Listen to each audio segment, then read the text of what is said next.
Sophia stood at the front of the classroom, her eyes scanning the room for any signs of trouble. The chalkboard behind her was blank, and the desks in front of her were empty, as the school day had just ended. The silence was broken only by the sound of Sophia's own breathing and the creaking of the wooden floorboards beneath her feet. The small town in the middle of the woods had always been a peaceful place, but in recent weeks, several children had disappeared without a trace. Sophia had a sinking feeling in her stomach that something terrible was happening, and she vowed to get to the bottom of it. She knew the children well, having taught many of them over the years. They were good kids with bright futures ahead of them. The thought of something happening to them was almost too much for her to bear. After the school day ended, Sophia started asking around town, trying to find out what people knew about the disappearances. She heard rumors of a witch living in the forest and how she was responsible for the children's disappearance. The more Sophia listened, the more convinced she became that there was some truth to the rumors. As she walked back to her car, Sophia couldn't shake the feeling that she was being watched. She glanced around nervously, but the street was deserted. The only sound was the rustling of the leaves in the breeze. Sophia shuddered and quickened her pace, eager to get home and lock her doors. As she drove through the forest, the trees seemed to close in around her, making her feel claustrophobic. She couldn't help but wonder if the witch was out there, watching her every move. She tried to push the thought out of her mind and focused on the road ahead. Finally, Sophia arrived home and locked the door behind her. She poured herself a glass of water and sat down at her kitchen table, deep in thought. She knew that the rumors about the witch were just that, rumors, but the disappearances were too strange to ignore. Sophia resolved to keep investigating, even if it meant putting herself in danger. She couldn't bear the thought of losing any more children, and she was willing to do whatever it took to find out what was happening in her town. Sophia spent the next few days digging through old archives and speaking to anyone who might have information about the missing children. She began to piece together a disturbing pattern. All of the children had gone missing during the full moon. As the next full moon approached, Sophia knew she had to act fast. She packed a bag and drove out to the forest, determined to find the witch and put a stop to her gruesome acts. The forest was dark and foreboding, and Sophia felt a shiver run down her spine as she stepped out of her car. She knew that she was putting herself in danger, but the thought of saving the children was stronger than her fear. She walked through the dense woods, her senses on high alert. Every snap of a twig and rustle of leaves made her jump. The silence was deafening, and she couldn't shake the feeling that she was being watched. Finally, she spotted a clearing up ahead. As she got closer, she saw a small hut in the middle of the clearing, with smoke rising from its chimney. Sophia knew that this was the witch's lair, and she approached it cautiously. As she got closer, she could hear chanting coming from inside the hut. She peeked through the window and saw the witch, a haggard old woman with long gray hair and piercing blue eyes. She was standing over a boiling cauldron, muttering incantations under her breath. Sophia watched in horror as the witch pulled out a human skull from the cauldron and cackled maniacally. She knew that she had to act fast before the witch noticed her. Sophia reached into her bag and pulled out a silver dagger. With a deep breath, she stepped into the hut and confronted the witch. Their eyes met, and Sophia knew that she was in for the fight of her life. The witch lunged towards her, and Sophia dodged to the side, plunging the dagger into the witch's side. The witch screamed in agony, but Sophia didn't let up. She kept stabbing and slashing until the witch finally fell to the ground, dead. Sophia felt a rush of relief as she realized that she had saved the children from a horrific fate.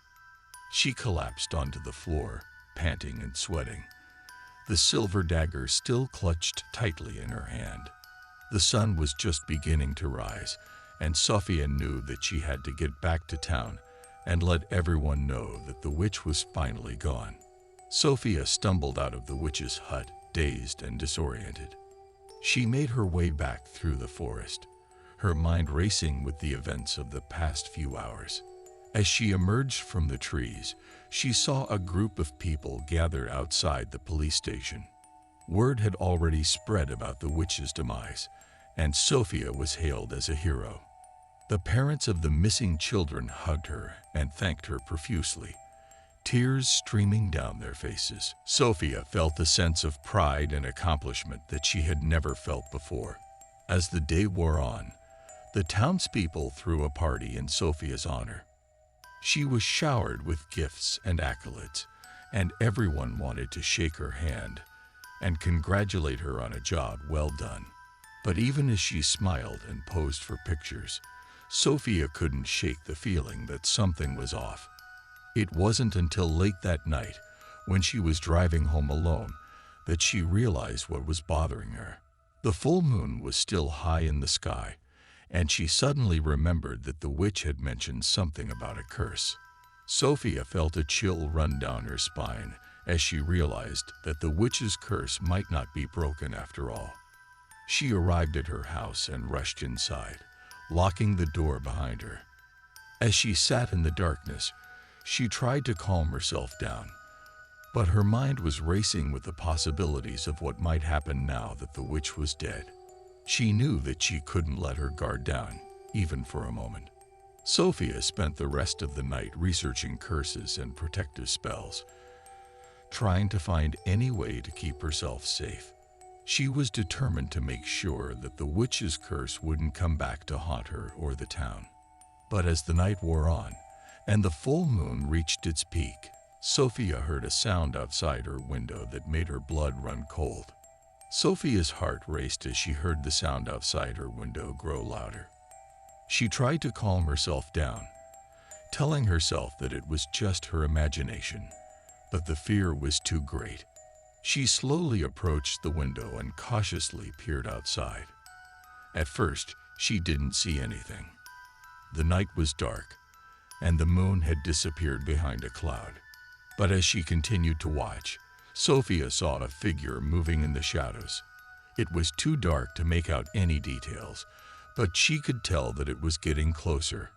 Sophia quickly shut the window and locked it, then rushed to check the other windows and doors. As she moved through the house, she saw movement out of the corner of her eye. She turned to face it, but there was nothing there. She tried to shake off the feeling of being watched, but it persisted. As the night wore on, Sophia became more and more convinced that the witch's curse was still at work. She knew that she had to do something to break the curse once and for all. She gathered all the information she had collected and began to piece together a plan. Sophia spent the next few days gathering supplies and preparing herself for what she knew would be a dangerous undertaking. She knew that if she failed, the curse would continue to haunt her and the town forever. But she was determined to succeed. Finally, the night of the full moon arrived. Sophia made her way deep into the forest, following the path that the witch had taken. She knew that this was the only way to break the curse. As she reached the clearing where the witch had lived, she saw a figure emerging from the shadows. It was the witch's ghost, come back to seek revenge. Sophia stood her ground, holding the supplies she had gathered tightly. She began to recite the incantation that she had prepared, and the ghost of the witch began to fade away. Sophia felt a sense of relief wash over her as she realized that the curse was broken. The town would be safe once again.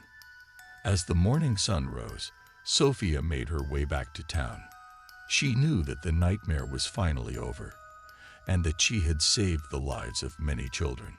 She felt a sense of pride and accomplishment, but also a deep sadness for all the lives lost. As Sophia entered the town, she saw that the atmosphere had changed. The streets were filled with people, and there was a sense of joy and relief in the air. The townspeople had heard about Sophia's success, and they were eager to thank her for her bravery. Sophia was welcomed as a hero, and the town threw a grand celebration in her honor. They gave speeches, presented her with gifts, and praised her for her courage. Sophia felt grateful for the recognition, but she knew that the true heroes were the children who had lost their lives. After the celebration ended, Sophia went to the cemetery to pay her respects to the fallen children. She lit a candle for each of them and said a prayer for their souls. She knew that they would never be forgotten and that their memories would live on in the hearts of the people they left behind. As Sophia left the cemetery, she felt a sense of peace wash over her. She knew that she had done everything in her power to save the children, and that she had succeeded. She also knew that the witch's curse would never haunt the town again. Sophia returned to her normal life, but she would never forget the horror she had witnessed.